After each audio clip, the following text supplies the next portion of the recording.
Message from Sunnahfollowers. This is from Sheikh Saleh. We need to unite. Sisters, wear your hijab. Wear your beards. Be proud of your beards.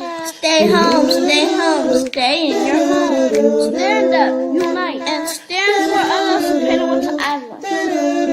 That's right, Saleh. We all should stand up in solidarity, not transgressing the limits of Allah, but standing together with patience and understanding. This is Sunnahfollowers. With dignity, humility, and balance. If you want to learn about how to balance and maintain your faith every day, you need to be here at 6:30 p.m. Eastern, being taught by Laila Nasheeba, streaming on all major platforms. Channel Sunnahfollowers. Hope to see you there, inshallah.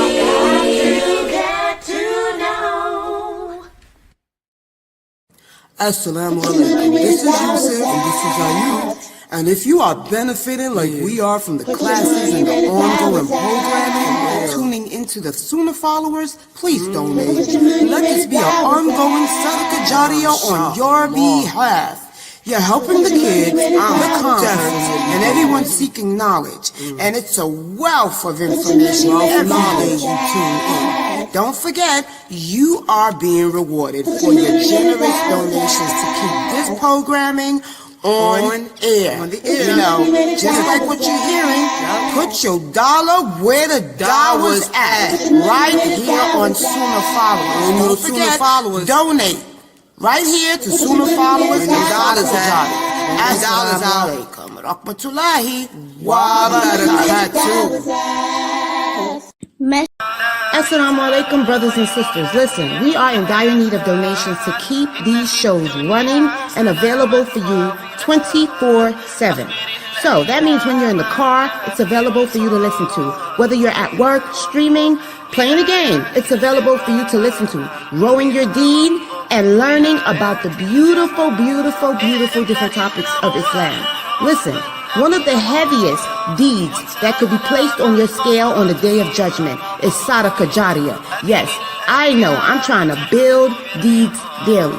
So you can too. So listen, feel free, and please, from the bottom of your heart, donate to this wonderful cause, wonderful website and platform to continually push out shows that will benefit you and the Muslim Ummah. Yes, you can donate by going to the Sunnahfollowers.net website, pressing the donate tab. You can also scan the QR code in YouTube on the far left top of our videos that are streaming. Listen guys, this is very important, and take this as important. We want to keep this programming available for you 24/7 so that you have access in your car, anywhere you choose to tune in to this wonderful programming. Yes, guys, it's all at your disposal. So listen, feel free to donate. Once again, remember, sadaqah jariyah, one of the heaviest deeds on your scale on the Day of Judgment. Sunnahfollowers presents a new hadith class taught by Ustada Laila Nasheeba, Riyadus Salihin, every Monday and Wednesday nights at 9:30 p.m. Eastern. Hope to see you there. Streaming on all major platforms. Channel Sunnahfollowers.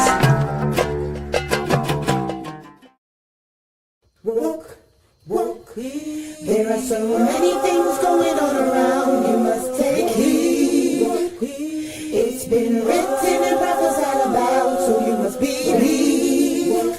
Not everything that glitters is gold, pay attention as it's been told. Join us every Friday, 7 p.m. Eastern with Brother Yusuf as he tackles and breaks down current events, current news and politics, and the Islamic Ummah. Please join us, streaming on all major platforms. Channel Sunnahfollowers.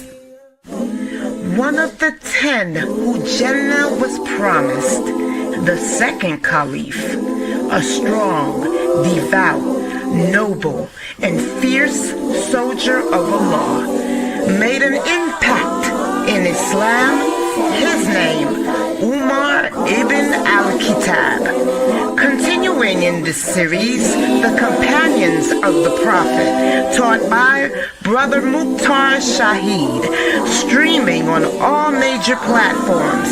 Stay tuned for the time and date, right here, channel Sunnahfollowers.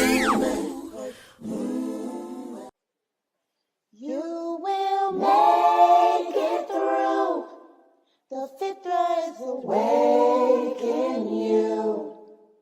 With Quran and Sunnah by your side, here's a place where it will thrive. You will make it through. You will make it through. The fitra is awake in you. With Quran and Sunnah on his side, here's a place where it will thrive. You will make it through. With Quran and Sunnah on his side, here's a place where it will thrive. You will make it through.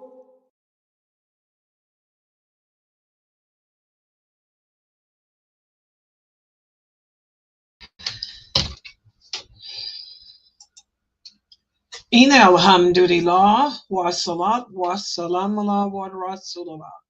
I'd like to welcome everybody to our Akida class, and tonight we're going to go over, I was planning to complete all of chapter 6 tonight of diluting Wala Wal Bara, but I'm just going to do just the first part of chapter 6 because I think that it would have been too much to go over the two categories of allegiance. I think would have been a bit too much for you tonight. So we're just going to do the first 3 pages of chapter 6, which just basically summarizes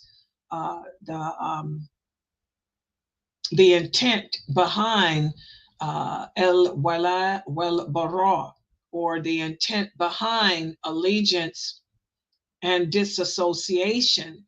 How if we as Muslims would incorporate these principles and this guidance from Allah into our everyday lives, then life wouldn't be as bad as it is today. We Muslims Islam wouldn't be so corrupt, and Allah in turn wouldn't have to send the calamities that he's sending upon us. This war, we're hating each other, we don't get along, we don't know our religion, we have inherited the problems of the non-believers because we have become like them. We don't love each other for the sake of Allah like we should. We hate each other. Remember Shaitan, he said, when he was so angry that the Prophet Muhammad sallallahu alaihi wasallam succeeded in spreading Islam throughout the peninsula of Arabia. He was so upset. He said, I'm going to cause them to hate each other. I'm going to divide them. I'm going to cause them to dislike each other. And he succeeded with that. I mean, we don't like each other. We don't have this brotherhood, this sisterhood that the companions had. The amana, the trust, that's the most hurtful thing that all of us experience. The trust is gone. The amana, the trust. We don't honor the trust that our bodies have over us. How many of us go to the doctor when we're sick, for example? We don't keep the trust of the body. On the day of judgment, your body, our body, my body is going to testify. It's going to say, oh, Allah, she didn't take care of me when I was sick. When I was sick, there was medicine that you created that could have been of help. And she refused to go to the doctor to take the medicine that you sent down that could have aided me, could have helped me, Allah. Instead, she she decided to play with herbs, and I got worse as a result. So the amana, the trust of the body, we don't take care of our bodies. The trust, we take in. How many of us have pets? I have a pet. I have cats. We have to maintain the trust, the anima of the pets. You have to water your pet. You have to feed it. You have to care for it. You have to change its litter box. You have to brush its fur. You have to make sure that the cat is comfortable, that it's cared for. And that's a trust. You took it in. You decided to make it a pet. It's going to testify either for you or against you. We don't maintain the trust. We're all guardians over our families. Our children. That's the sad thing, the way our children are growing up today. Us women, you sisters, our primary responsibility are our children. We're so busy working, trying to make that money so we can live the Kardashian lifestyle. We want to have the nice car, and we want to travel, and we want to have the nice clothes, the nice bags, the nice sunglasses, and we want to be women of affluence, and we want to be educated, and I want to be a career woman. But who's paying the price? Our children.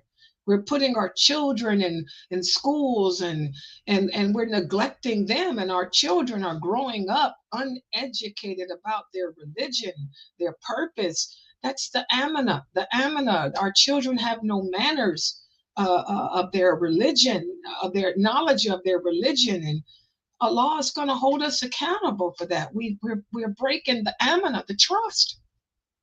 Look at the brothers. How many of you brothers have broken the trust? You're the provider, you're the maintainer over your women, over your wives, your children. You don't have time for your wives, you don't have time for your kids, but you got time for social media. Like Brother Muhammad Ziada was speaking about, social media is destroying the families. We have inherited the problems of the kafir. The number one cause of divorces today is social media. We don't have time to spend with our wives. We don't have time to spend with our children, but we got time to TikTok. We got time to Facebook. We got time to Twitter. We got time to go on other people's pages and comment on their videos and on what they put on their Facebook pages, what they share on their pages, but you can't call your wife and see how she's doing or check on the kids. The time, that 2 seconds it took to put a check mark on another woman's post, those 2 seconds you could have spent with your woman. Have we thought about that? That's an amana. That's a trust. That other woman ain't your responsibility. That other woman, the check mark on that other woman's page, you ain't held accountable for her. She's nothing to you. She's not a mahram. She's nothing, but you're held accountable for your wife. You're held accountable for your daughter. You're held accountable for your grandkids. Those 2 seconds you spent with that non-mahram woman, Allah is going to hold you accountable for that. And he's going to say that was 2 seconds of time you could have gave to your wife, who you are held accountable for. You broke the amana with her to give it to a woman who's nothing. And the same with you sisters. The 2 seconds it took for you sisters to put a check mark on a post of a man who is not a mahram to you. He's not a relative of yours. He's nothing to you. He's a nobody. Those were 2 seconds that you could have taken to spend with your son, with your daughter, with your husband, your grandson, your brother, your father, your real relative, who Allah is going to ask you about. The kinship The kinship is under the throne of Allah. And remember, guys, on the day of judgment, we have to cross that bridge. On that bridge, the Prophet Muhammad will be standing on the other side of it. On his right will be the trust, the amana. And on the left will be the kinship. The amana is going to plead out against all the trust that you broke and demand that you fall off that bridge. And then the kinship is going to be pleading out. So can you imagine us walking across that Sirat bridge? You got the kinship, your uncle. I didn't hear from her, but she found time to put a check mark on some man who was no mahram to her page. Those were 2 seconds that she could have messaged her old uncle to ask how was his leg doing. You know, I had surgery. And then the amana, yeah, I'm her son, I'm her daughter, I'm her grandson. I wanted to go to the park. She was always working. She never had time for me. She had to write a report for her job, or she was too busy with her job. But she found 2 seconds to go on TikTok and put a check mark on a man's post who was no relation to her, no mahram to her. Can y'all see that? Throw her off the bridge, Allah, and Allah will have the angels pull you off that bridge into the hellfire. Isn't that scary? When we think about it like that, we'll make better choices on how we're spending our time, because we're doing a lot of haram things as Muslim women and Muslim men today. And that's why Allah has this war here. We're wasting, what did the Prophet say? We're wasting our time with haram things. This internet is destroying us. You know, our children are paying the price. Our grandkids are paying the price. Our husbands are paying the price. Our wives are paying the price. Our soul is paying the price for the choices that we're making. And death can come to us at any moment, and there's no second chances. We better think. We have to think, people. Wala.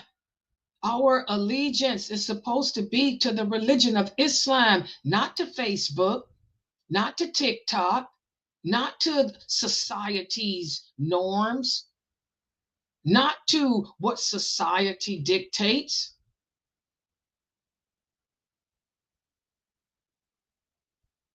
Remember, the prophet said, if what we do, if what we say doesn't have anything to do with Allah, then it's not important.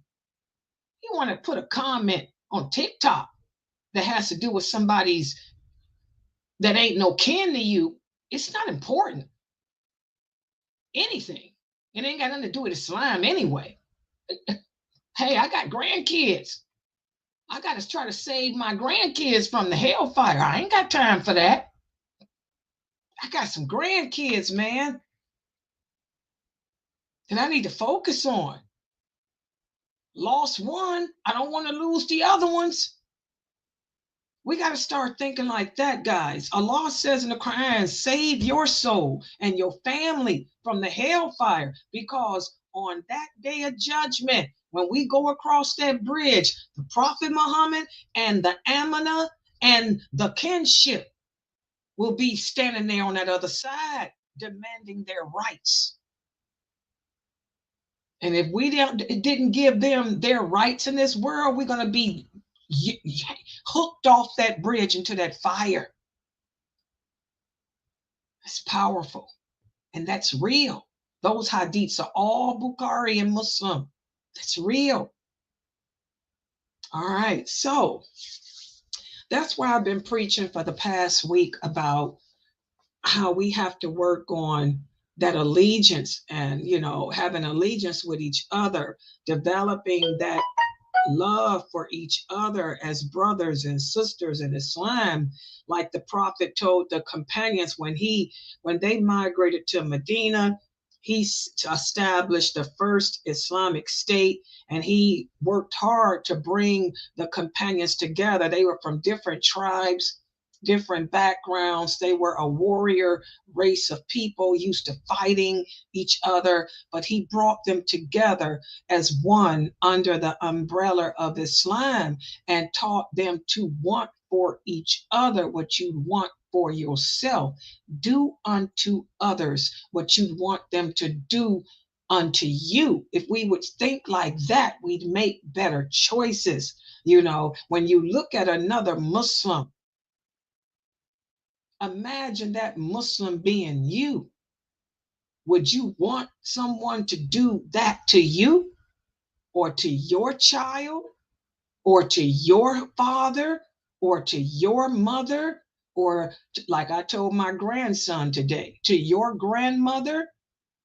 When you look at another kid, that kid has a mother, that kid has a father, that kid has a grandmother, that kid has a grandfather, brothers and sisters just like you. Would you want somebody to talk about your grandmother? Would you want somebody to say bad things about your grandfather? No. Then why would you say something bad about his grandmother or his grandfather? You know, do unto others what you'd want them to do unto you. If we would look at each other as if they were us, then we treat each other better. Like I told you, brothers, would you want your wife doing that? Then why are you doing that to somebody else's wife? Would, like I told you, sisters, would you want somebody doing that to your husband? So why are you doing that to another woman's husband? We have to think like that. And then we'd be a better nation.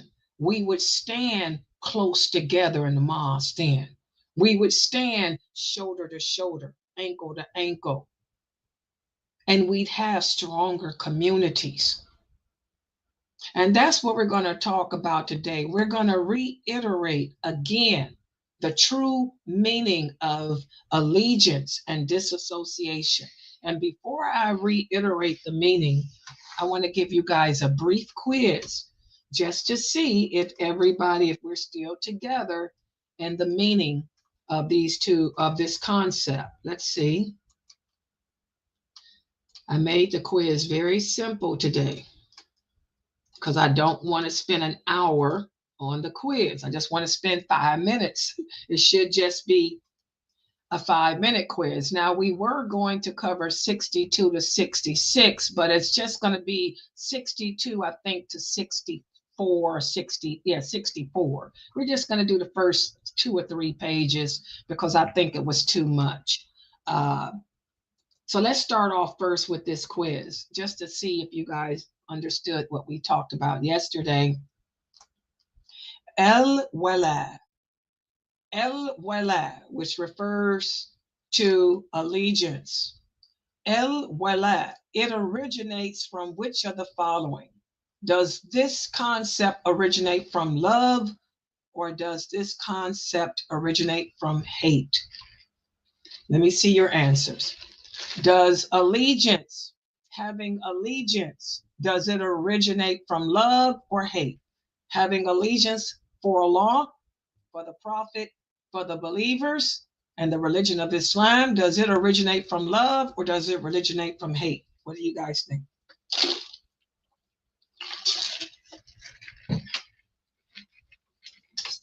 From love. You guys in Zoom agree? I'm getting different answers on YouTube and LinkedIn. I said love.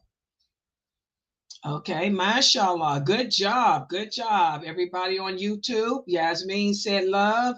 Sister S said love. Marard said love. Good job. Mashallah. Allegiance. That originates from love. And love comes is a strong emotion. And this is why, we find it so hard to show that allegiance. It's hard to show love for someone that you don't know. Okay, it's hard to show love for your sisters in faith when you don't really know these people. You know nothing about this person. But wala, love, allegiance originates from love. And this is what the Prophet sallallahu alaihi wasallam taught the companions. We have to love each other. Put aside all those petty differences. Put aside those misconceptions. Put aside all that other nonsense and just work on loving each other. Work on seeing the good in each other. Throw out the window these bad thoughts about each other. Overlook the fact that that sister over there, or like he told the people, you people are laughing. You're making fun of Ibn Masud. They made fun of Ibn Masud because he had little legs.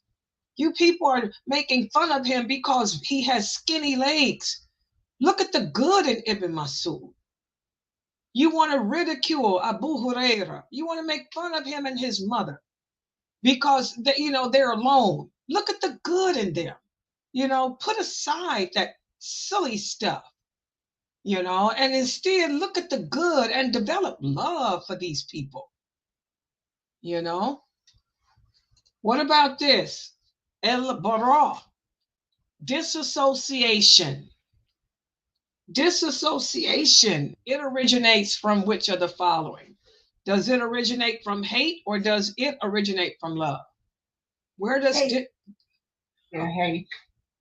Hate. Okay, mashallah, good job. Disassociation originates from hate. Exactly. I'm going to disassociate from this thing or this person because it's bad for me. It's something bad. I don't want to be in the company of something that's bad, something that's dirty. Oh my. And our prophet taught us that to disassociate from that which is bad, to disassociate from that which is dirty. Disassociate from those who lie. Disassociate from those who cheat. Disassociate from those who steal. Disassociate from those who are two-faced. Disassociate from those who gossip, those who backbite. Disassociate from those who instigate, from those who debate. Nowadays, everybody wants to debate. The Prophet sallallahu alaihi wasallam said, of all the people that Allah hates the most are those who go around debating the religion. Allah hates debaters. Disassociate from them. Allah hates nakedness. Allah hates triflingness. Allah hates arrogance. Allah hates stinginess. So we should hate what Allah hates. Allah loves cleanliness. Allah loves truthfulness. We should love what Allah loves. El Wala, have allegiance to what Allah loves. El Bara, distance ourselves from that which Allah hates. That's why we don't sit in the company of those who commit sin. That's why we stand up for what is truthful and right. We enjoin what's good. We forbid what's evil. That's why, Sister Amira, you cannot sell a cross. Even if you have a cross that's worth $2,000 because it's made out of pure gold and it's decorated with tiny diamonds, you cannot give it away, nor can you sell it because it represents something that contradicts La ilaha illallah, Muhammad Rasulullah. So we don't sell it, we don't give it away, we throw it away. You understand, Amira? So even though you have a cross that's worth $500 because it's made of pure gold and it's made of diamonds, no, you cannot give it away, nor can you sell it. You burn it, melt it down to ash because it totally contradicts the oneness of Allah. Okay? All right. Good job. Allah hates those who associate partners with him. So we hate it too. So burn that cross. Okay. What about this, guys? We talked about how, as Muslims, we love for the sake of Allah and we hate for the sake of Allah. That entails loving the things that Allah loves, hating the things that Allah hates, but we have to be moderate in both. What does it mean to be moderate in your love for Allah? And give me an example. Who can explain what it means to be moderate in one's love and give me an example? What does it mean to be moderate in your love and give me an example? Okay, Yasmin said to be balanced. Sister S said to not be extreme. Okay, give me an example. Give me an example of a person being moderate, being balanced or not extreme in their love.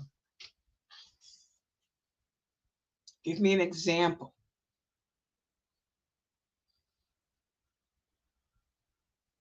Give me an example. For the extreme, don't be in prayer all day long and not do your housework as a woman. Not doing your housework, or you stay in prayer all the time, or you do all your housework and forget about prayer. Okay. What do you guys think of her example? You know, you love Allah so much, so you're going to spend the whole day praying to Allah because I love you so much, Allah, but I'm not going to do no housework. I'm not going to deal with my children. I'm not going to cook dinner. I'm just going to spend the whole day showing my love for Allah by praying to him. Is that an example of being moderate?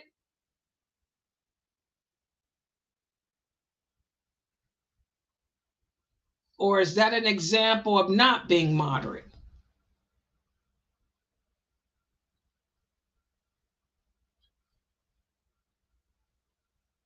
Okay, was that Lucy?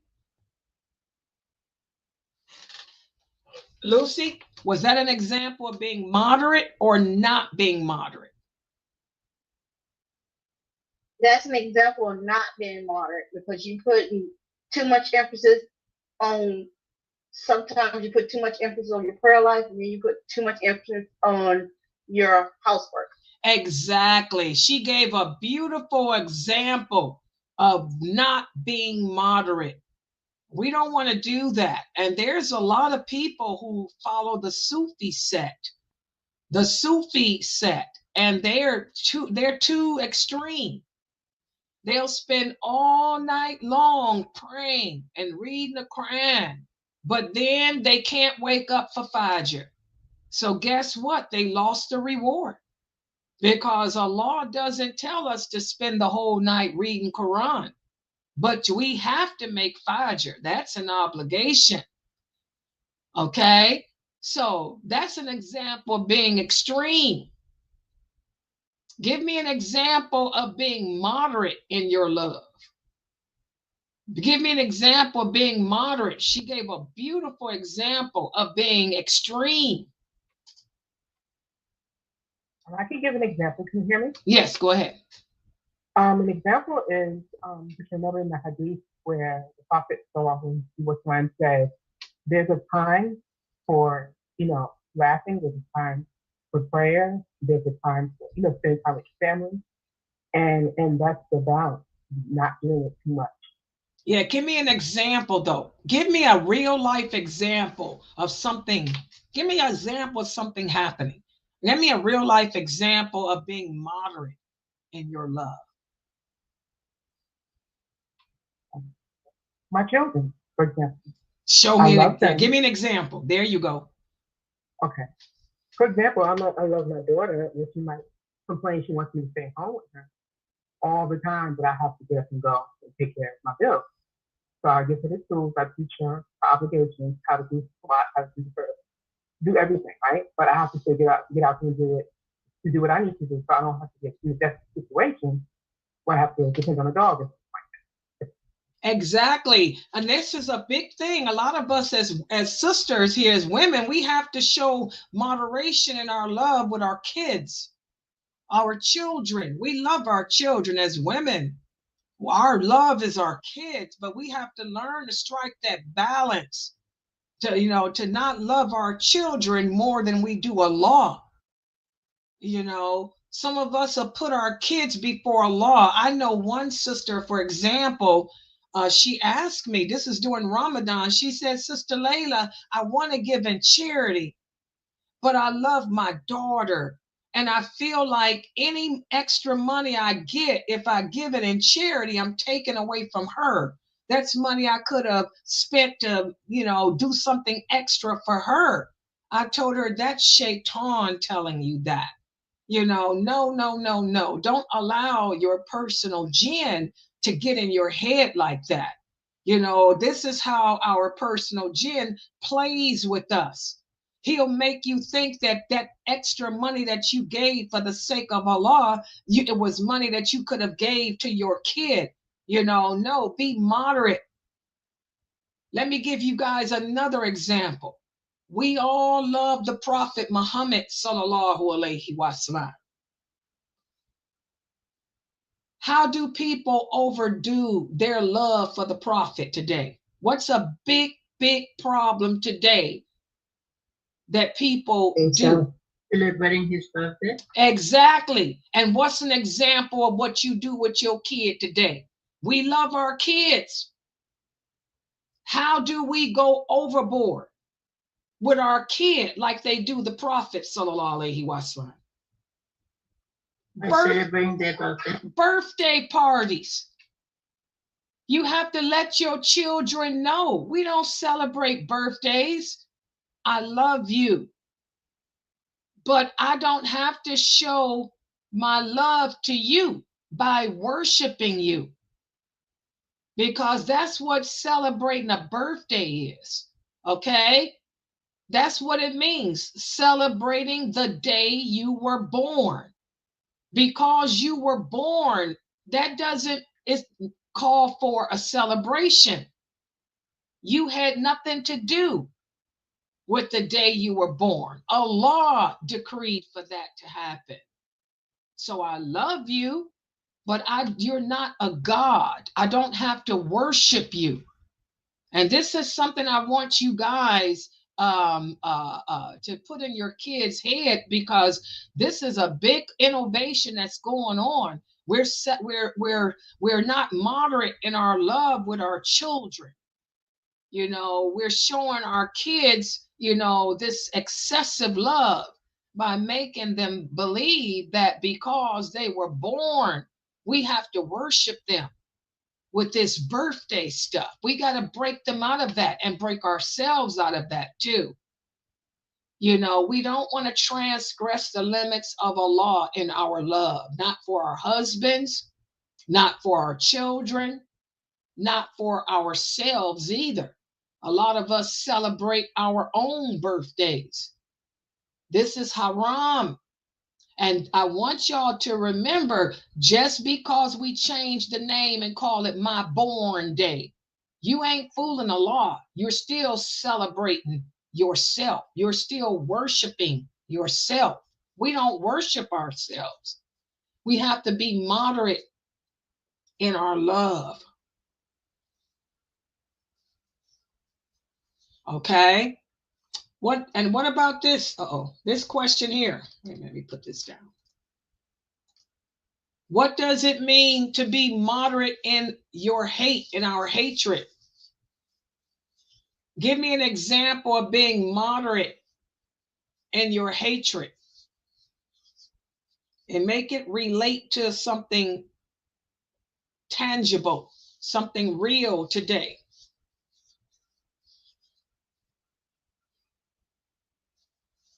What does it mean to be moderate in your hate?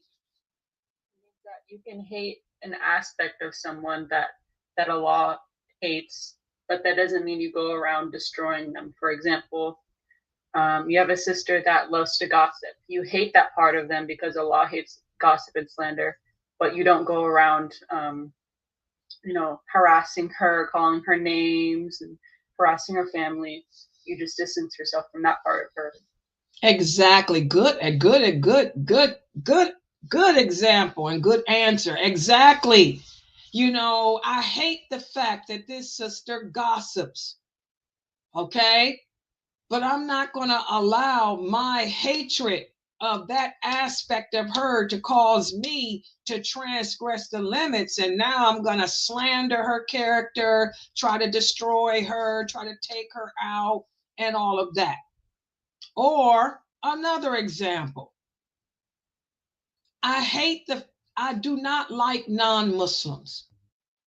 I don't like non-Muslims because they don't believe in Allah. But does that mean I go around killing all non-Muslims? Does that mean I go around blowing up buildings because these are non-Muslims? No. I just hate the fact that they don't believe in Allah. But that doesn't mean I transgress them, that I mistreat them, that I show injustice towards them. And this is where we have to understand, our hatred is not personal. Our hatred is supposed to be for the sake of Allah. For the sake of Allah means it's not personal. Our love is for the sake of Allah too. That means it's not personal. I love you for the sake of Allah. That means I love the things in you that Allah loves. I love your dedication. I love your honesty. I love your intelligence. I love your devotion, but it's not personal. I'm not in love with you. Okay? I hate the fact that this sister gossips. I hate the fact that that sister can be lazy. I hate the fact that that sister is forgetful, but it's for the sake of Allah. It's not personal. I'm not going to treat her badly. I'm not going to, she's still my sister. It's not personal. If we keep our personal attachments out of things, we would treat each other better. If we kept our personal feelings out of things, we wouldn't go around hurting people. And that's what we can't do as Muslims. Our prophet told us that would be our downfall as a nation, because the Christians are better at that than we are. That's one of the 6 reasons as to why the Christians will always be the majority over us. They're better at that than we are. We're too emotional.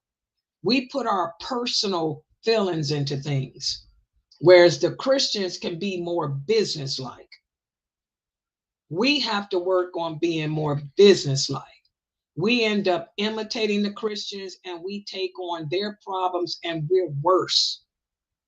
That's why you look at our marriage and divorce situation. Our divorce rate is high. Our children are more messed up than the Kafir kids are. When our children do drugs, they're doing it worse than the Kafirs.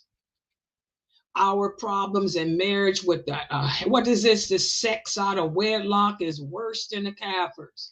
The adultery that's going on with us is worse than with the Kafir. Everything we do is worse, because we're too emotionally deranged. We have to work on this stuff. All right, let's see. What other questions we got here? Oh, that's all the questions. All right, so tonight what I'm going to do is just reiterate in this chapter. This is chapter 6. what Dr. Karim does is he reiterates in this part of the chapter 6 again the linguistical meaning of allegiance and disassociation. And let me put my I'm trying to fix my little screen here. I got two computers going and I want this one. Okay, here. This is the one I want to look at. So let's go over this again. In Islamic law, el-wala, it refers to demonstrating love and support for Allah, for the Prophet Muhammad, sallallahu alaihi wasallam, and for all of the believers on earth. It doesn't matter where they're from. It's not just for Arabs. It's for non-Arabs, anyone, no matter where they live on this planet, who testifies to La ilaha illallah Muhammadur Rasulullah. And also, this love extends beyond ordinary emotional attachment to include helping that person if that person is in need. Also, like Dr. Dramali talked about, giving advice to that person, advising him or advising her. Also, showing compassion. And that's a big one, guys, because what we do today, we are quick to give advice, but we don't show compassion. We have to give the compassion too. Like I was saying the other day, give the advice and then give up some honey too. Give me some advice and give me a gumdrop. Then give me some more advice and give me another gumdrop. We're not giving the compassion. We just advise. Too much advice turns into criticism. We got to put some sugar to it too. Okay, so, this love includes helping one another, advising one another, showing compassion to each other, and big one, protecting each other's rights. That's the amana, the trust. Protecting each other's rights, the trust. We cannot advise, we cannot assist, and then disregard the rights that we have over each other. Y'all get what I'm saying? How can you give me advice and you violate my rights afterwards? You broke the trust. How can I take from you when I can't trust you? Just like, how can I trust you if you won't help me? See how these all play together? How can you earn my trust if you won't advise me? We have to do all of this together. So this el-wala, the love that we have for each other, it has to include all of these things, not just one of them, not just two. It has to include the advice, the compassion, the assistance, and the protection of each other's rights, all four. This is what forms that allegiance between us.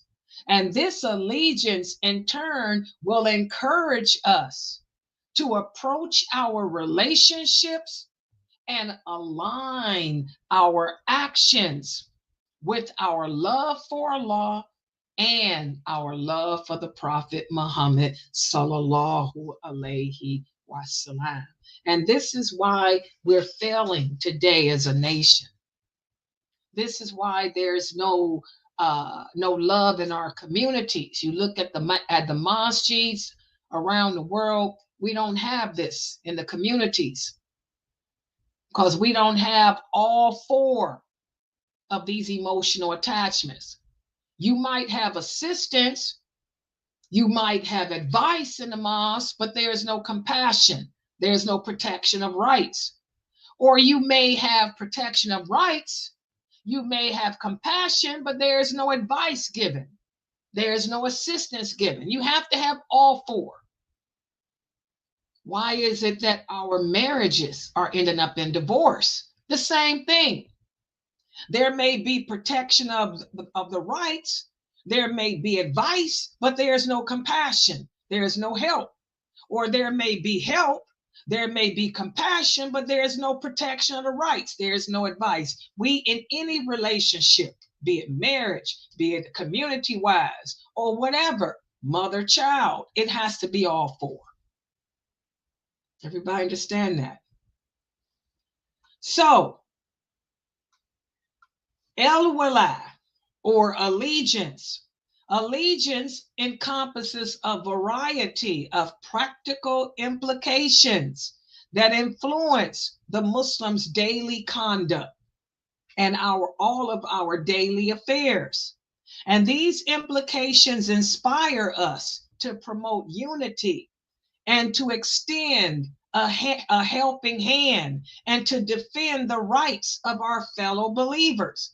This can be within the home as a family and outside the home as a community. This allegiance also, it brings about a sense of brotherhood and a sense of sisterhood amongst Muslims that transcends ethnic and racial and national boundaries. It encourages us as Muslims to view each other as brothers and sisters in faith, which creates a close-knit religious community. That's what those original companions had. They were brothers and sisters in faith. Like the prophet said, my family are the Muslims, no matter who they are or where they're from. He said, the Quraysh may be my blood ties, and I have the tie of kinship to them. He said, but my spiritual ties are stronger than my blood ties. Also, allegiance requires helping each other, guys. And this assistance consists of not just material support, but also giving emotional support to one another, and also that spiritual Islamic guidance to each other. And by supporting each other, this is how we strengthen those bonds of sisterhood, those bonds of brotherhood. That's why I'm telling you sisters have to start taking your knowledge of Islam from women. There is no reason for any of you sisters listening to me to be sitting up on YouTube listening to these brothers. First of all, these brothers are not teachers. They're not teaching. They're lecturers. They're imams giving a lecture. They're not teachers like I am. They're imams, okay? You need to, plus, what can they do? What type of emotional support can they give you when you are a female and they are a male? They can't give you the emotional support that you need, because the emotional support that many of you sisters need, and it requires a specific closeness. And those men are not your mahram. They can't give you that closeness because you're nothing to them. You are not their wife. And many of you sisters have husbands. And those of you who don't have husbands, you still cannot get that attachment from them. You can only get that emotional support from another woman, because another woman knows what you're going through. Number one, we know how you feel. We can help you. We can advise you. We can help you get over the humps where those brothers can't. They don't know what you're experiencing. Dealing with them is going to lead to fitna. And Allah says, do not put yourself in situations that will open the door to fitna, women. You sisters got to start taking your knowledge of Islam from women. And there are enough women here that teach Islam that there's no need for any of you to go to these lecturers who are male. They don't have time for you anyway. The way this world is messed up, and the way the men have deviated away from Islam so badly, these brothers need to focus on the men in the community. You sisters need to learn from women. Okay? We have to stop all this opening the door to Shaitan. And by the way, I'm a woman, and I know you sisters are playing game anyway. You women are playing game anyway. Stop playing the game, because all it's doing is biting you women in the dairy ear. And you sitting up making videos with your text messages and your phone calls because you got your heart broke. I mean, I'm sick of it, but you opened the door to that. Stop playing games, women. So, true allegiance, it requires helping each other. Okay, and it's our job to be there for each other. We have enough female counselors. We have enough female psychologists. We have enough female doctors. We have enough female nutritionists. We have enough female psychologists that there's no excuse for none of you sisters to be running to these dour brothers for any advice on nothing. It's we help each other. We can strengthen the bonds of sisterhood if you just come to us sisters for that help. Okay? Also, allegiance emphasizes unity within our nation.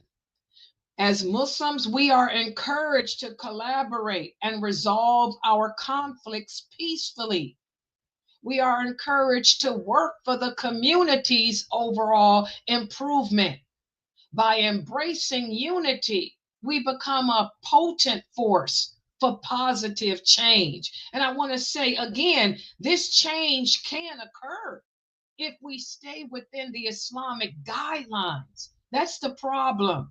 Like I said, this is 2025. We have Muslim doctors who are female. We got Muslim psychologists who are female. We got female everything, female scientists, female everything. But we sisters have to stay within the guidelines. Stop the free mixing. Stop the free mixing. Stop the free mixing. You women should go to the female Muslim doctors. You sister needs to go to the female Muslim counselors. I got a granddaughter.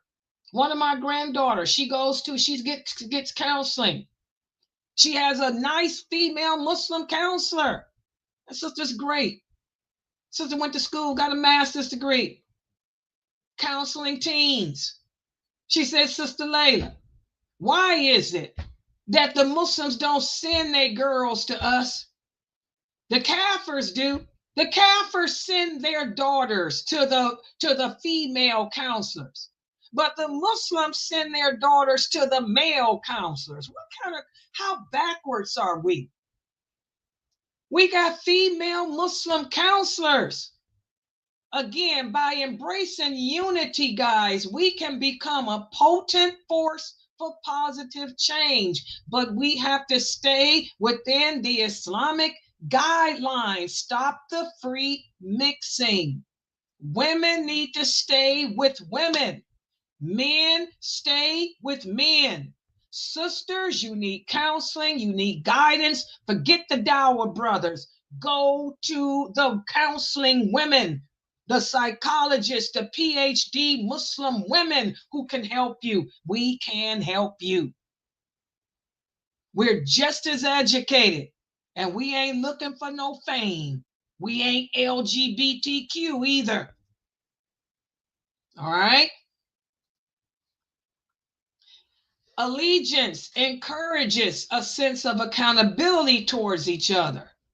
As Muslims, we are encouraged to refrain from causing our fellow believers physical, emotional, and psychological harm. But again, this requires staying within the Islamic guidelines. No free mixing. This includes avoiding slander, backbiting, and unjust conduct. Unjust conduct, no free mixing. Allegiance also encourages us as Muslims to protect the liberties of the believers. This includes assuring that as Muslims, we freely practice our religion without fear of persecution, without fear of discrimination. As Muslims, we are encouraged to advocate for the rights and dignities of all Muslims by championing justice and equality, again, within the guidance of Islam. No free mixing. Leave the Dawah brothers alone. Get off of social media Dawah imams pages. They're nobody. They're just Dawah imams. Get on the women's pages that can help you. Now let's talk about al-bara, disassociation. Disassociation entails distancing ourselves from all people or groups that oppose Islam or engage in activities that contradict our teachings. Muslims are required to disassociate ourselves from those who seek to harm the community while maintaining our allegiance to Allah, to the religion, to his prophet, sallallahu alaihi wasallam. Like the other day when I'm doing my class, we had the non-Muslim lady came in typing horrible things about our prophet. Banner. When they come into my stream, typing horrible things about Aisha, radiallahu anha, my mentor, my hero. My hero is Aisha, radiallahu anha. Y'all ban them up out of here. I'm not going to have nobody talking about my hero. Okay? Whereas al-bara, it means that as Muslims, we show our love and support for Allah and his prophet and all the believers. Anyone that comes between that, anyone that tries to oppose that, we distance ourselves from that. And this is how we maintain unity. This is how we maintain compassion. This is how we maintain justice for each other and ourselves. This will motivate us to forge strong bonds of brotherhood, strong bonds of sisterhood. This is also how we help each other, how we defend the rights of one another. This is also how we reject opposition, and this is how we strive for unity. And by performing all these deeds, we fulfill our obligations to Allah. We also pave the way for a harmonious, compassionate society based on love, allegiance, and support. So again, these are just summaries of, again, the linguistic meaning of allegiance and disassociation. And again, it's all about getting back to the Sunnah. You know, getting back to the traditional Islam. One thing about 2025, whereas the Sunnah has become forgotten and abandoned, we do have a lot of women who are educated in the ologies, the psychologies, the philosophies and teen, like to lay out the sister here where I live at, because she's a counselor for my granddaughter. Like she said, Sister Laila, what is it? The Kafirs, they bring their daughters to us female psychologists. They ain't gonna have their daughters with no male psychologist. But the Muslims, why do they walk past the female psychologists and take their daughters to the males? I told her I'm gonna talk about that in my lecture today. No, because you got a point. We have a lot of educated sisters. They're not scholars of Islam, but they do have degrees that can help us with our kids, guys, because the kids are going through issues, trying to adapt, to maintain their Islamic identity, living in this non-Islamic environment. We have to take advantage of the Muslim sisters who have these degrees and stop sending our kids to the imam, our daughters to the imam, our daughters to the dawah brothers, and send them to the dawah sisters who are educated that can help them. By the way, the sisters in here, wa alaikum salam. I told you I'd talk about it. Cleveland rocks. Yeah, we got a lot of sisters in Cleveland that's got these degrees. Yeah, counseling degrees. Exactly, sister. Exactly, Sister Mariam. Yeah, I know. Can y'all see what Sister Mariam typing? She on Facebook. Can y'all see what her typing? Yes, and like she said, the drug problem is bad too. And that's another thing too, guys. We got a serious drug problem with our Muslim youth. Don't be afraid, to get your kids some counseling. We have a lot of Muslim women who are trained as drug counselors, that can help your kids with that too. You guys have to take advantage of the services. And like Sister Mariam is saying, most of the masajids here in Cleveland, we have people on board, who can help your kids with drugs and all of that. Sisters too, she said, who are licensed and educated and trained to deal with that. Take advantage of the women. Stop sending them to just the men. Sister Mariam, may Allah bless you. Okay. All right. Any questions or comments? Masjid Ukbar rocks. Shout out to Masjid Ukbar. Okay. Any questions or comments?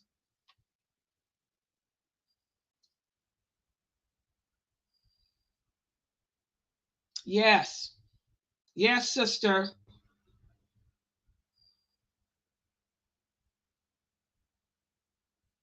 Exactly. For the sake of Allah means that you love the things that Allah loves.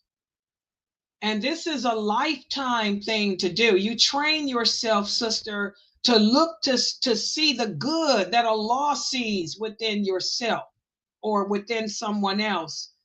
And take that personal stuff out. You love what Allah loves and hate what Allah hates. That way it's not personal. Because when we put our personal attachment in, we end up transgressing the limits.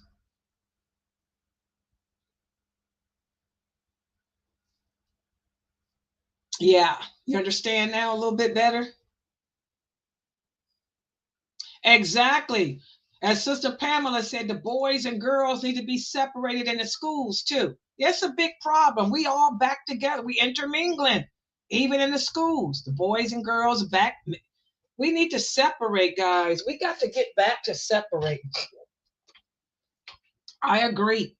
This intermingling between women and men, and it's bad, man. Yeah, I know. I heard that too. That's even some of the Islamic schools got the boys and girls mixing too. The sister here said the same thing. Some of the Muslim schools are mixing too. I don't know what's going on.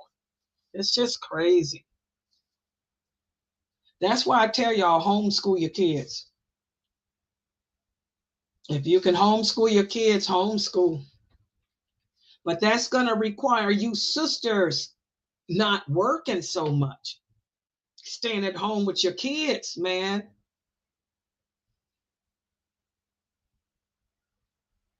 Yeah,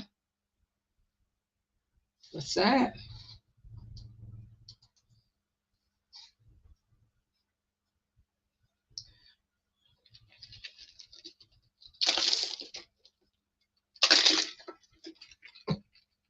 Yeah, I heard Masjid Ukbar got a school, right? And Masjid Ukbar has a school. Yeah, that's why I heard they got one. Alhamdulillah. Assalamualaikum warahmatullahi wabarakatuh Walaikum and salam. everybody. Yeah, actually, I have this question, and you've been mentioning it a lot lately when it comes to intermingling with men. My question is that, for example, like my culture, some people like to call and then check on you. There is no relationship. Allah is the witness. There is no talking nonsense. They just want to call and check.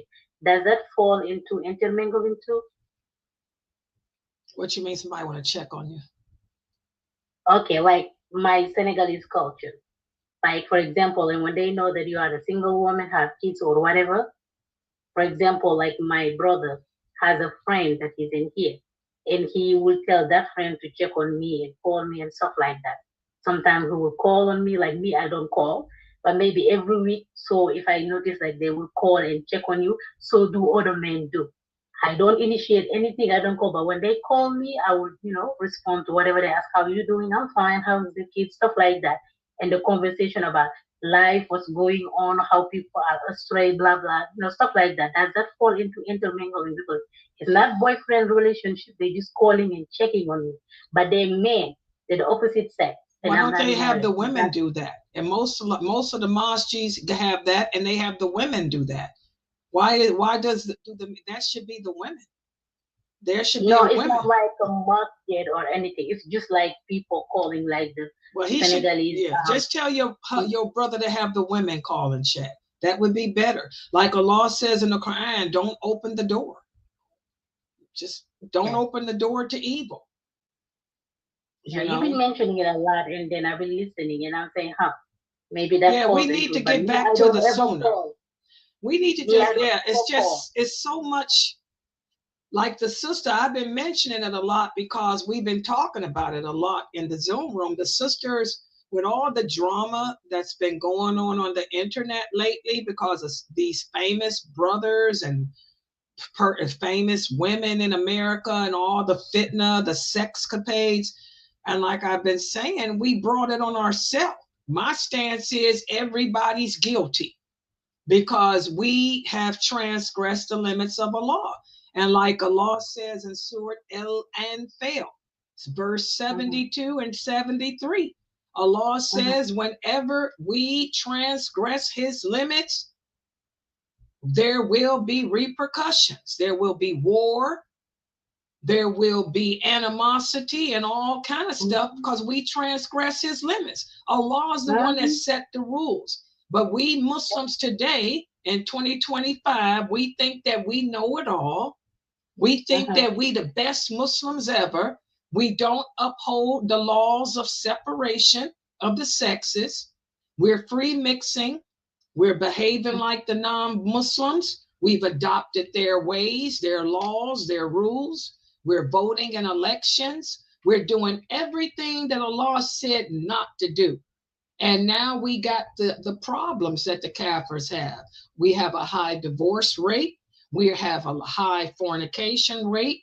We have a high adultery rate. Our children are apostating. We got drugs. We got all kind of alcohol. We got homosexuality. We got all the things that the prophet said would happen right before those 80 nations declare war. So my thing is, you want to change it. Protesting the Qadr of Allah ain't going to change it. What's going to change is, like the prophet said, fall back upon the Sunnah. So we can start by separating women and men, because that's the biggest fitna. We need to go back to women getting off of these men's Facebook pages. Women, stop posting these men's videos. Women, stop clicking on these brothers' khutbahs. Women, stop commenting on these brothers that ain't mahrams to you. They ain't your teacher. They just a darn imam who gave a little lecture. That 2-second check mark could have went to your mahram, your grandkid, your son, your husband. Most of these women got husbands.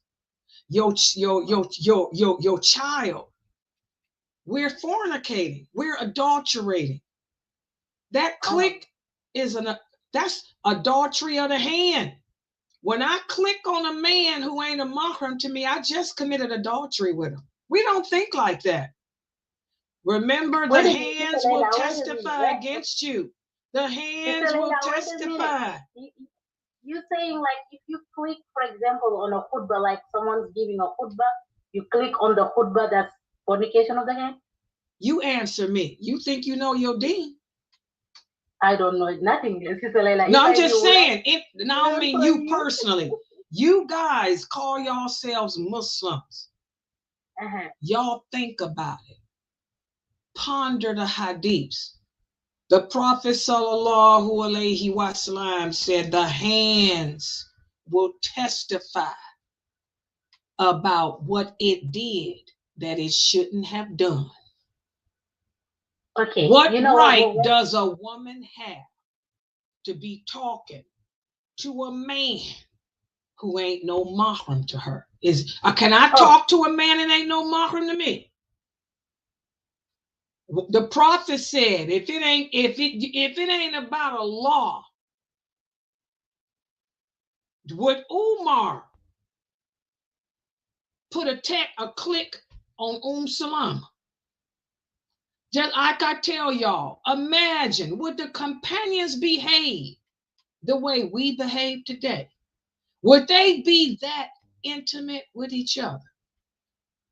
No, I don't think. Okay, then you just answered it. Like I said, I'm not going to make a debate.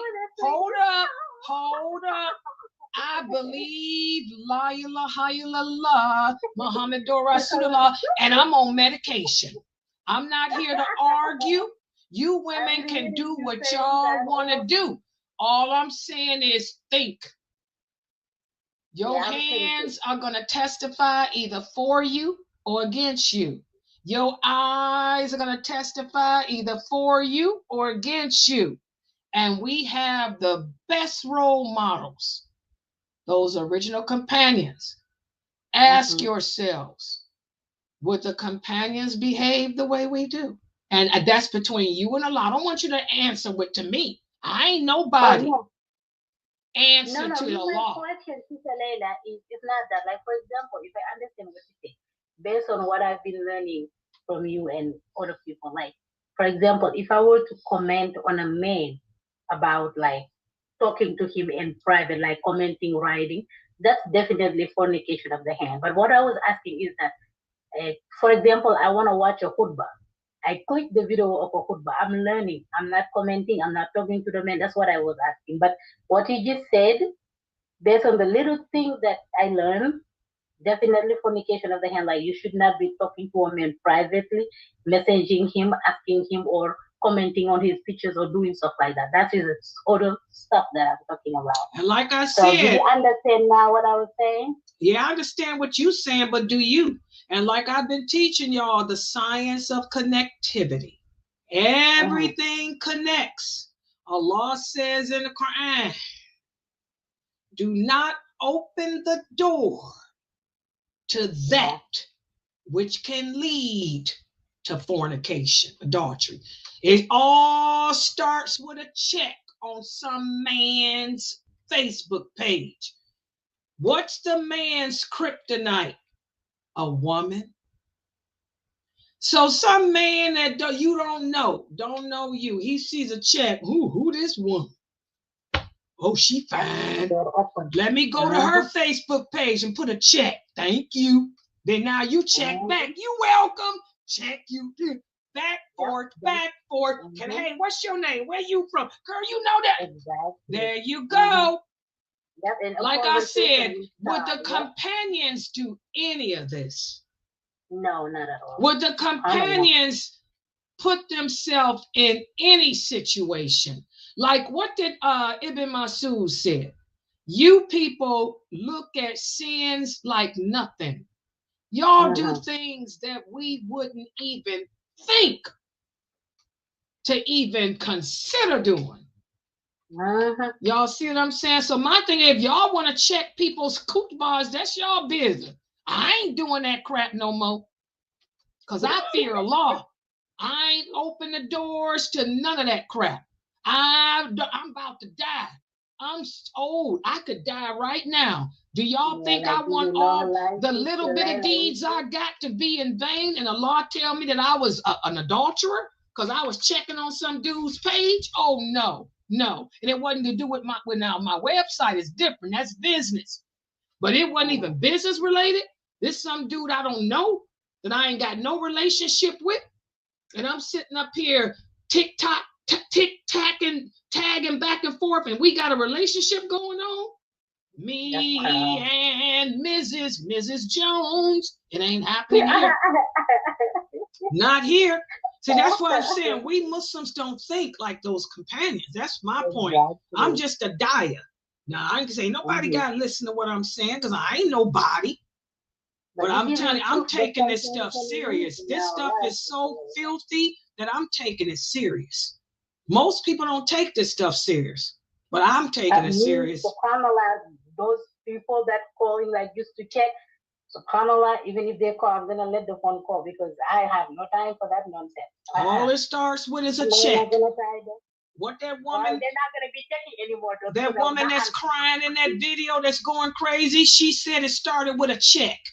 And look what it turned into. He married me, and he's saying he didn't. And how did that whole stuff start? With a check. That was enough to open my eyes. Started with a check on a post. Wow. A check on a post ended in all of that. I ain't got time for that. That's why I wanted to ask you, but I will definitely close that door. I have no time for nonsense. I have enough issue with my own self. My kids and my job, that's enough for me. And that 5 seconds to put a check on some man that ain't nobody's page was 5 seconds I could have spent with my grandson telling him to say no to drugs. You know, I mean, you think like that.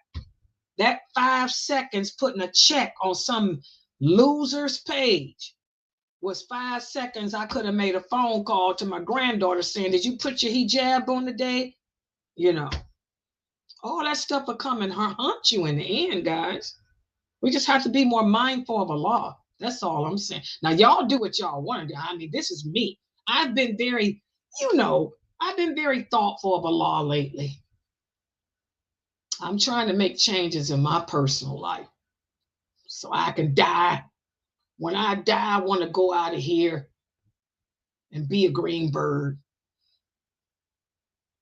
Jazakumullah khairan. By the way, how is your health? I heard that you've been taking a new medicine. I'm on medication. Mm-hmm. The medication is pretty good. When I listen to the lecture, you say you're on drugs. I like the medication. I done lost about how much weight? I lost some more today. How much I lost again, y'all? 7-8 pounds now? Down the scale today, some more day. I'm losing all kind of weight, girl. Hey, Fatima. Is Fatima in here? Fatima told me that her doctor put her on these pills for a different reason. She lost so much weight, they took her off. I see what she means. I done lost almost 10 pounds in one. It ain't even been a week. It's just been, 5-6 days? Yeah, you know what I'm talking about, Jamila? When we get close to death, we trying to change. I'm thinking about death, y'all. People might call me morbid right now. I'm thinking about the grave.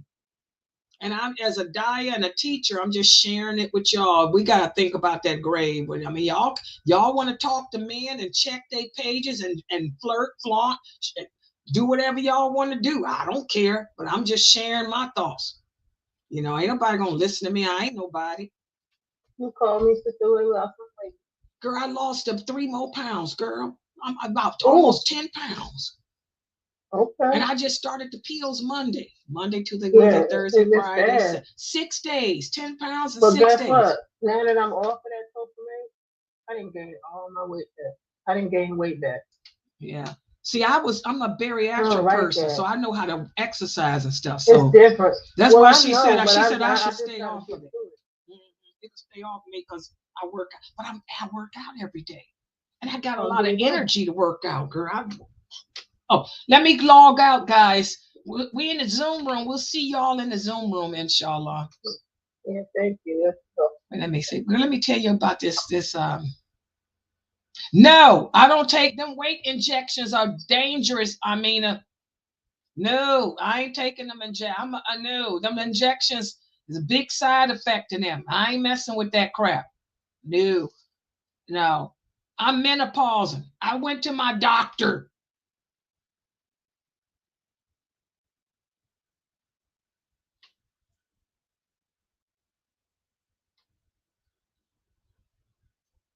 Sister Rashida, ain't nobody sitting up here with Laila Nasheeba. Sister Rashida, if you don't see the difference between me and these women trying to pick up these men, girl, please let me get up out of here. I'm on medication, Rashida.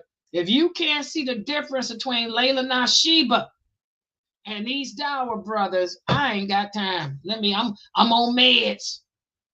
You keep it moving.